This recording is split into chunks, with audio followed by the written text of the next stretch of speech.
பார்வதிக்கு ஒரு சின்ன காண்டு. என்னடா இது நம்ம ஆளு, நம்ம இவளுனால அவனுக்கு வந்து தூண்டில் போட்ட மீனில் மாட்டின மாதிரி இருந்தான். இப்போ வந்து பார்த்தா அந்த மீன் நழுவி ஓடுதே அப்படின்னு சொல்லிட்டு பார்வதிக்கு ஒரு செம காண்டாயிடுச்சு.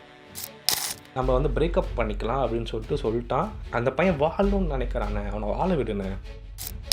அவளால் தான் கூப்பிட்டோமா, ஒரு தொடப்பேத்துட்டு அப்படி ஒரு பெருக்கு இப்படி ஒரு பெருக்கு பெருக்கி விட்டு போயிடுமா. அது 2 நிமிஷம் வேலை தான்மான்றாங்க. அது தீர்த்து பண்ணவே முடியாதுன்னு சொல்லிட்டு போயிட்டாங்க. ஏன்னா அவங்களுக்கு வந்து அது வந்து ஒரு ப்ரிவிலேஜ் போயிடுமா அப்படின்னு சொல்லிட்டு கானா வினோத் சொல்கிறாரு. எப்பவும் போல் சாண்ட்ரா எங்கே உட்காந்துருக்காங்கன்னா கதவுக்கிட்டே உட்காந்துருக்காங்க. எதுக்கு கதவுக்கிட்டே உட்காந்துருக்காங்க இவங்க? ரஜின் வந்து கதவை திறந்து சாண்ட்ரா வாங்க வீட்டுக்கு போகலாம் அப்படின்னு சொல்லிட்டு கூப்பிட்டு போவாங்க. பண்ணால் மக்கள் அவங்களுக்கு ஓட்டு போடுவாங்கன்னு சொல்லிட்டு எனக்கு தெரிஞ்சு அவங்களுக்கு தெரிஞ்சிருக்கும்னு நினைக்கிறேன். அதனால தான் மற்றவங்கள விட்டு அவங்க தனியாக வந்து எப்போ பார்த்தாலும் உட்காந்துட்டு இருக்காங்க. அண்ட் அதே மாதிரி எமோஷ்னலி ஒரு கார்டு ப்ளே பண்ணாங்க. தமிழ்நாடு மக்கள் பொறுத்த வரைக்கும் பார்த்திங்கன்னா எமோஷ்னலி வீக், கண்ணீருக்கு கரையாத மக்களே கிடையாது. இல்லை எவ்வளோ ஒரு பெரிய தப்பு பண்ணிட்டாலும் என்னை மன்னிச்சிடுங்க காய்ஸ் அப்படின்னு சொல்லிட்டாங்கன்னா காலி அவள் தான். சரி பாவம் பையன் அழுகுறான் விட்டுருவான்னு சொல்லிட்டு நம்ம விட்டுருவாங்க. ஹலோ மக்கள் எல்லாருக்கும் வணக்கம். Welcome back to YK web channel. So இந்த வீடியோவில் வந்து பார்த்திங்கன்னா day 71 of Bigg Boss Monday episode பற்றி தான் நம்ம வந்து இன்றைக்கி பேச போகிறோம். இந்த மண்டே எபிசோடே வந்து பார்த்திங்கன்னா ரொம்ப கலகலப்பாக தான் ஆரம்பிச்சு. கலகலப்புனா அந்த கலகலப்பு இல்லை, கொஞ்சம் கலகலப்பாக ஆரம்பிச்சிருக்கு. அது என்னன்றது ஃபுல்லாக இந்த வீடியோ ஃபுல்லாக பார்ப்போம். ஃபஸ்ட்டு திங் வந்து பார்த்தீங்கன்னா கேப்டன்சி டாஸ்க்னு ஒரு விஷயம் நடந்தது. அந்த கேப்டன்சி டாஸ்கில் கானா வினோத்துக்கு கமருதீன் ஹெல்ப் பண்ணார். விஜய் பார்வதிக்கு கமருதீன் ஹெல்ப் பண்ணலை. ஸோ கமருதீனோட எஃபெக்டும் கானா வினோத்தோட எஃபெக்டும் சேர்த்து பால் நிறைய சேர்ந்ததுனால நம்ம கானா வினோத் வந்து தலைவர் ஆகிட்டார். பார்வதிக்கு ஒரு சின்ன காண்டு. என்னடா இது நம்ம ஆளு, நம்ம இவளுனால அவனுக்கு வந்து தூண்டில் போட்ட மீனில் மாட்டின மாதிரி இருந்தான். இப்போ வந்து பார்த்தா அந்த மீன் நழுவி ஓடுது அப்படின்னு சொல்லிட்டு பார்வதிக்கு ஒரு செம காண்டாயிடுச்சு. வெளியே வந்து செம்ம சண்டைன்னு சொல்ல முடியாது. பார்வதி பொறுத்தவரைக்கும் அது சின்ன சண்டை தான். காமு கிட்ட இந்த பாவருக்கு வந்து சண்டை போகுது. ஏன்டா நீ இன்னைக்கு எந்த இடத்துலையுமே நிற்க மாட்டுற அப்படின்னு சொல்லிட்டு அவன் தான் தெளிவாக வந்து சாட்டர்டே எபிசோட்லேயே சொல்லிட்டு போயிட்டான். அதை பாருமா, உனக்கு எனக்கும் ஒன்றும் இல்லை, நம்ம வந்து பிரேக்கப் பண்ணிக்கலாம் அப்படின்னு சொல்லிட்டான். அந்த பையன் வாழணும்னு நினைக்கிறானே, அவனை வாழ விடுனே. ஏன் அவனை போட்டு நோண்டினே கிடக்கிற? அவன் வந்து தெளிவாக முடிவெத்துறாங்க. இந்த பொண்ணு கூட இருந்தோம்னா நம்ம வேலைக்கு ஆகாது. ஏன்னா அந்த பொண்ணு நம்ம கேமுக்காண்டி தான் அந்த பொண்ணு நம்மளை யூஸ் பண்ணுறது காமுக்கு வந்து இப்போவாச்சும் புரிஞ்சுது. கமருதீன் எனக்கு வந்து இப்போவாச்சும் புரிஞ்சுருக்கும் நினைக்கிறேன். இப்போ அதனால நைஸாக எஸ்கேப் ஆகிட்டு கானா வினோத் கூட அட்டாச் ஆகிட்டு ஜெயிஸ்டாப்பில் அந்த பார்வதி வந்து விட்டுற மாதிரி தெரியல. இவனை விட்டுட்டோன்னா நமக்கு வந்து டாஸ்க் பண்ணும்போது நமக்கு எடுபடி பண்ணுறதுக்கும் டாஸ்க் பண்ணுறதுக்கும் நம்ம ஒரு ஸ்ட்ரக்சர்னா பின்னாடி ஒரு ஆள் சவுண்டு நிற்கிறதுக்கும் வந்து ஆள் கிடையாது சவுண்டு விட்டுறதுக்கும். அதனால் இருந்தாலும் நம்ம அந்த மீனை வந்து விடக்கூடாதுன்னு சொல்லிட்டு அந்த மீனை இன்னமும் அந்த வழுக்கி பிடிச்சிட்டே தான் இருக்குது. எனக்கு இந்த மீன் தெளிஞ்சு போய் தனியாக நீந்த போதுன்றது தெரியல.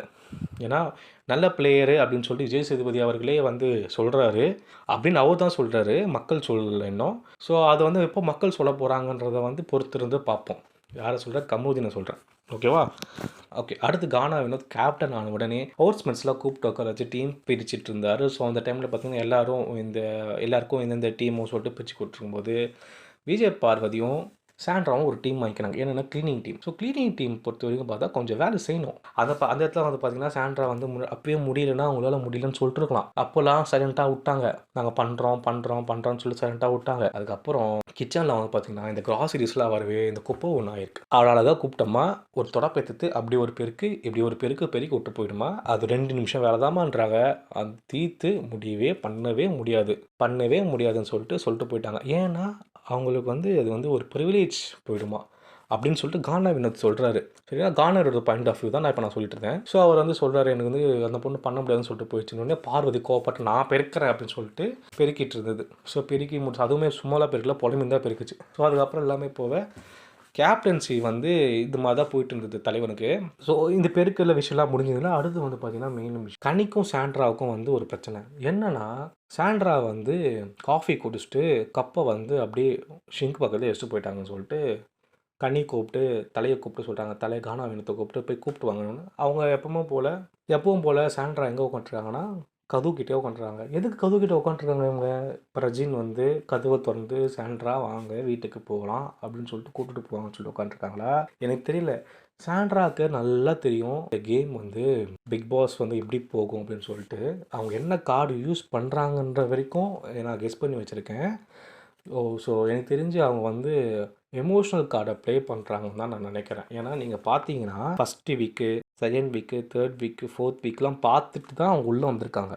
அந்த கண்டஸ்டன்ஸ் எப்படி இருக்காங்க, மக்கள் என்னவா வந்து அவங்கள புரிஞ்சுக்கிறாங்கன்றது அவங்களுக்கு தெரியும். அதே மாதிரி அவங்க வந்து ஒரு media brand, Vijay TV brand அவங்க. ஸோ இதுக்கு முன்னாடி விஜய் டிவிலேயே அவங்களுக்கு நல்லா தெரியும். ஸோ மக்கள் எந்த மாதிரி பண்ணால் மக்கள் அவங்களுக்கு ஓட்டு போடுவாங்கன்னு சொல்லிட்டு எனக்கு தெரிஞ்சு அவங்களுக்கு தெரிஞ்சிருக்கும்னு நினைக்கிறேன். அதனால தான் மற்றவங்கள விட்டு அவங்க தனியாக வந்து எப்போ பார்த்தாலும் உட்காந்துட்டு இருக்காங்க. அண்ட் அதே மாதிரி எமோஷ்னலி ஒரு கார்டு ப்ளே பண்ணாங்க. தமிழ்நாடு மக்கள் பொறுத்த வரைக்கும் பார்த்தீங்கன்னா எமோஷ்னலி வீக், கண்ணீருக்கு கரையாத மக்களே கிடையாதுங்க. எவ்வளோ ஒரு பெரிய தப்பு பண்ணிட்டாலும் என்னை மன்னிச்சிடுங்க காய்ஸ் அப்படின்னு சொல்லிட்டாங்கன்னா காலி அவள் தான். சரி பாவம் பையன் அழுகுறான் விட்டுருவான்னு சொல்லிட்டு நம்ம விட்டுருவாங்க. தப்பே பண்ணியிருந்தாலும் லைட்டாக அழுதாலே போதும், சரி பாவன்டா விட்டுருடா அவன் நடிக்காத நல்லவன்டா அவன் அப்படின்றாங்க நம்ம ஆளுங்க. ஸோ அப்பேற்பட்ட தமிழ் மக்கள் வந்து எமோஷ்னலி வீக் ஆனவங்களா. அதனால் எனக்கு தெரிஞ்சு எமோஷ்னல் கேம் ஆடுறாங்களோ சாண்ட்ரா அப்படின்றது ஒரு டவுட்டாக தான் இருக்குது. அடுத்தடுத்த வர நாட்களில் வந்து மேபி கொஞ்சம் ஃபயர் விட்டாங்கன்னா காப்பாற்றிடுவாங்க.